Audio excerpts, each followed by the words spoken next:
Welcome back to Fan Your Flame. I'm Jerry Summers, author, speaker, trainer, and executive coach. Today I'm specifically addressing corporate and event planners. I recognize when you hire me as a speaker, you have placed an enormous amount of trust in me. In fact, you've put your reputation in my hands for a brief moment. So I solemnly promise I will never violate your trust. I will always perform to the best of my ability and always strive to deliver more than is expected of me. I speak on ethics, transparency, service recovery, employee retention, customer loyalty programs, and leadership issues. So let me begin by asking you, in today's world, is it worth it to be ethical? Observing human behavior characteristics and preferences often perplexes me, especially these days in today's business culture with buzzwords like corporate compliance and governance, ethics.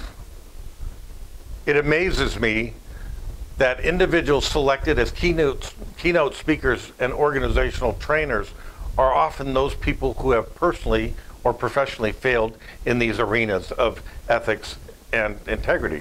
Somehow they have become the experts that companies turn to.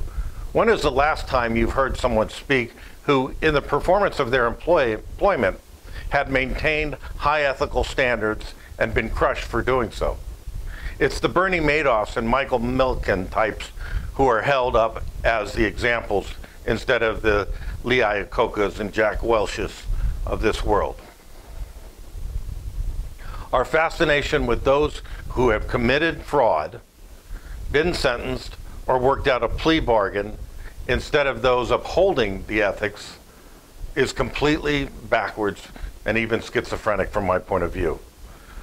Although throughout this nation, in multiple industries, good and decent men and women are having their careers destroyed for maintaining high ethical standards, while those who don't are being promoted and sought after, even made wealthy for their advice. Perhaps as a speaker, trainer, and coach, it's frustration, anger, or even bitterness causing me to express these sentiments here today. And as the listener, you get the opportunity to reach your own conclusions on that. But let me tell you my story.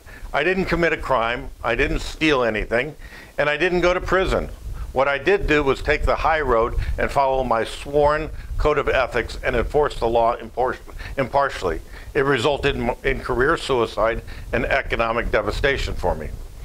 From June 2005 to April 2012, I was the chief of police in a popular resort town in central Idaho without a single blemish on my professional record or career. In 2012, the city manager resigned and was replaced by an individual who was driving on a suspended license, which is really a minor misdemeanor offense and easily corrected. As the chief of police, I told this individual he needed to correct the issue. Not only was it the law, but multiple visitors and tourists and citizens in this community had been arrested or cited for the exact same violation. After waiting nearly 7 weeks and reminding him weekly that he needed to correct this situation, I sent a report to the state police asking them to determine if charging was appropriate. I told this gentleman, and I use the term loosely, that I had done so. And shortly thereafter, I was terminated and told he was going to ruin my career. He succeeded. I appealed the termination to the city council, who eventually supported the termination. That's right, folks. I stood up for the little guy, equality, ethics, and fairness, and the politicians supported the unethical individual.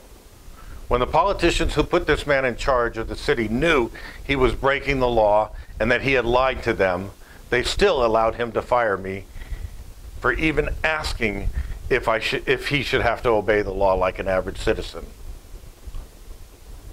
And they did so without even investigating the circumstances.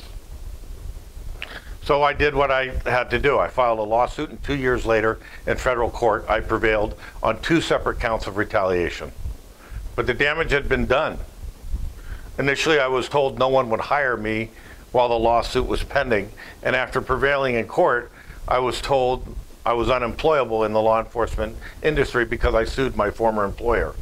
It didn't matter that the municipality I'd worked for since 1997 had violated the law. It didn't matter that I had done the right thing. So, is it worth it to be ethical when unethical behavior is rewarded and even esteemed in today's society? For me, the answer is a resounding yes. Because at the end of the day, I'm the one who has to like the man staring back at me from inside the mirror. Please feel free to like and share this message, and I can be contacted for availability at the following email. Or I can be reached by telephone at 208-315-4788. I look forward to speaking with you soon, and take care and go out and make it a great day. Thank you for your time.